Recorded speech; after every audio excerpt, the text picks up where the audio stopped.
오늘의 말씀 요한복음 14장 25절부터 31절입니다. 교독하시겠습니다. 내가 아직 너희와 함께 있어서 이 말을 너희에게 하였거니와 보혜사 곧 아버지께서 내 이름으로 보내실 성령 그가 너희에게 모든 것을 가르치고 내가 너희에게 말한 모든 것을 생각나게 하리라. 평안을 너희에게 끼치노니 곧 나의 평안을 너희에게 주노라. 내가 너희에게 주는 것은 세상이 주는 것과 같지 아니하리라. 너희는 마음에 근심하지도 말고 두려워하지도 말라. 내가 갔다가 너희에게로 온다 하는 말을 너희가 들었나니 나를 사랑하였더라면 내가 아버지께로 감을 기뻐하였으리라. 아버지는 나보다 크시니라. 이제 일이 일어나기 전에 너희에게 말한 것은 일이 일어날 때에 너희로 믿게 하려 함이라. 이후에는 내가 너희와 말을 많이 하지 아니하리니 이 세상의 임금이 오겠습니다. 그러나 그는 내게 관계할 것이 없으니 오직 내가 아버지를 사랑하는 것과 아버지께 명하신 대로 행하는 것을 세상이 알게 하려 함이라. 일어나라 여기를 떠나자 하시니라. 아멘. 오늘 말씀 요한복음 14장 25절 31절 말씀 예수님의 평강 성령님의 임재 제목으로 말씀을 나누려고 합니다. 오늘 우리는 이 시대를 살아가면서 많은 불안과 도전 속에서 살아가고 있습니다. 경제적인 어려움, 인간관계의 복잡함, 건강 문제, 그리고 내면의 두려움까지 이 모든 것은 우리의 마음을 폭풍을 일으키는 요소가 됩니다. 그러나 예수님께서는 이 모든 소용돌이 속에서 변하지 않는 평강을 약속하셨습니다. 예수님께서는 성령님의 보혜사로 보내신다고 약속하셨는데 그 성령님을 통해 우리가 진정한 평안을 경험할 수 있도록 주님이 인도하신다고 말씀하십니다. 여기서 이 보혜사의 뜻은 우리를 살펴주시며 또 은혜를 베푸시는 분, 그리고 우리를 중보해 주시는 분으로 말씀을 할 수 있습니다. 그렇다면 예수님의 이 평강은 구체적으로 어떤 모습일까요? 성령님의 인재는 우리의 삶 속에 어떤 변화를 가져오실 수 있는 건가요? 오늘의 설교를 통해 이 질문에 대해 답을 찾는 시간이 되었으면 좋겠습니다. 첫 번째, 성령님의 약속과 역할입니다. 성령님의 약속. 예수님은 제자들과 마지막 시간을 보내시면서 그들에게 성령님의 약속을 하고 있으십니다. 내가 이제 십자가 지고 너희 가운데 어려움이 올 거야. 시험이 올 거야. 그런데 걱정하지 마. 너희에게 성령이 너희들에게 인도할 거야. 내가 승천할 건데 걱정하지 마. 내가 없다고 해서 너희가 어려움 당한 것이 아니야. 성령께서 너희를 지켜주실 거야. 깨닫게 하실 거야. 하면서 주님이 말씀하십니다. 바로 성령님은 보혜사로 오셔서 그들을 지키시고 가르치시고 예수님의 말씀에 제자들의 마음을 생생히 상기시킬 수 있도록 도와주십니다.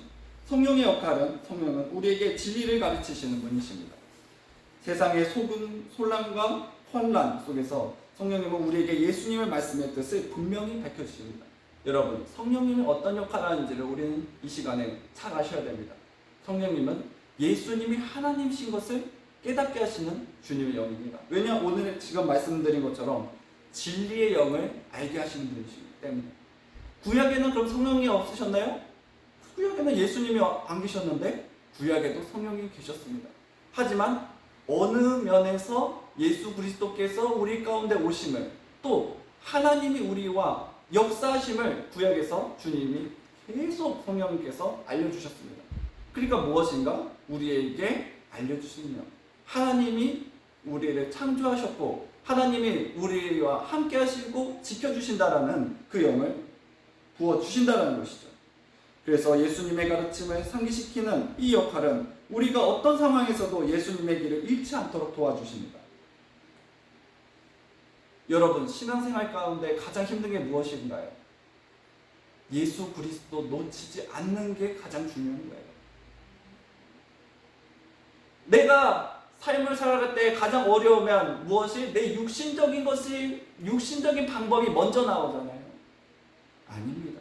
예수님 먼저 나와야 돼요. 예수님, 나 이런 어려움이 왔습니다. 환난 왔습니다. 어떻게 하면 될까요?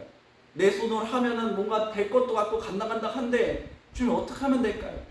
그걸 어떻게 하냐? 성령께서 내 마음을 감동시키셔서 주님이 해결하시면 될 것 같네요. 이 답이 나오게 성령께서 앉게 하시는 거예요. 예수님이 십자가의 고통과 어려움을 다 이기신 것처럼, 죽음의 권세 가운데 주님 부활하신 것처럼 주님이 행하시면 되겠네요. 그거를 머릿속에 꽂아주시는 거예요. 내 마음속에 품어주시고 품게 하시고. 그렇기 때문에 여러분, 성령, 우리가 주님의 은혜의 영 가운데 거하셔야 됩니다. 아까도 우리 전도사님 자꾸 삶의 문제, 어려운 문제 가운데 저한테 기도해달라고 하시더라고요. 제가 그랬어요. 기도하세요. 부르짖으세요. 제가 기도해주는 거 반의 반도 주님께서 들어는 주시지만 벌써 저는 간접적인 사람입니다. 주님과 1대1로 기도하시고 부르짖을 때 성령께서 기름 부으셨을 때 그 가정과 그 어려움들을 주님이 해결하시지, 제가 중보하는 건 벌써 한 발자국 뒤일 수 있습니다. 그렇게 기도해요. 그렇게 말씀해 주셨어요. 그렇기 때문에 보혜사 곧 예수님께서 이 이름을 보내실 성령을 통해 우리는 매일의 삶에 예수님의 삶을 본받고 살아가는 지혜와 힘을 얻는 줄 믿습니다. 두 번째, 예수님의 평강.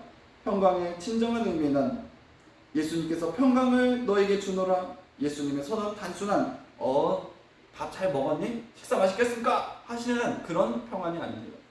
진짜 평안은 일시적인 인사가 안정적인 것이 아니라 예수님의 평강은 깊은 평안, 세상이 줄 수 없는, 이 세상이 표현할 수 없는 평강을 주님은 말씀하십니다.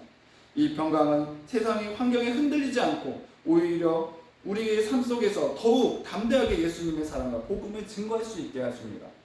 그래서 평강을 경험한 방법은 우리가 예수님의 평강을 경험하기 위해서는 성령님과의 깊은 교제가 필요합니다. 예수님의 평강, 주님이 나를 지켜주시겠다는 그 믿음, 정말로 주님이 살아계시다는 그 믿음을 성령께서 만들어주세요. 전 표현합니다.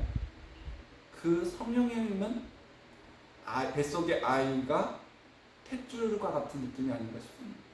엄마와 만나게 해주는. 근데 여러분, 그럼 아기가 태어나면 어떻게 되나요? 탯줄이 없나요? 아니에요. 마음의 탯줄은 늘 만들어줘요. 그러면은 부부간에 그런 탯줄이 없나요? 아니에요.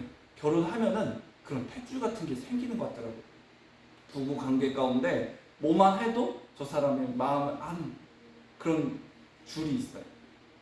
그런 것처럼 우리는 예수님이 우리 아버지 되셔서 우리는 늘 예수님과 함께 할 수 있는 성령님의 줄이 있는 줄 믿습니다.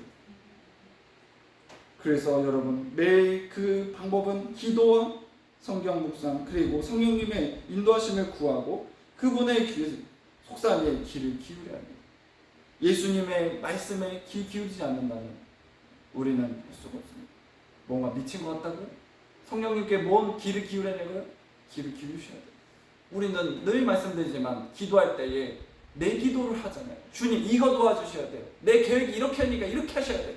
그럼 귀 기울이는 게 아니에요. 그냥 내가 주님 앞에 그냥 말해버리고 그냥 선포해버리는 거지, 그건 기도가 아닙니다. 어떻게 해야 되냐? 내가 주님 이거 어떻게 해야 될까요? 물어봤으면 그 다음 어떡하죠? 귀 기울여야죠. 주님이 어떻게 나에게 말씀하실까? 그러면 뭐 재열아 이렇게 해라 이렇게 하나요? 그건 아닙니다. 주님께서 행하실 것을 봐야 돼요. 구약 성경을 계속 보세요. 무엇을 말하냐? 주님께서 행하실 것을 우리 보자. 우리는 할 것은 기도할 뿐.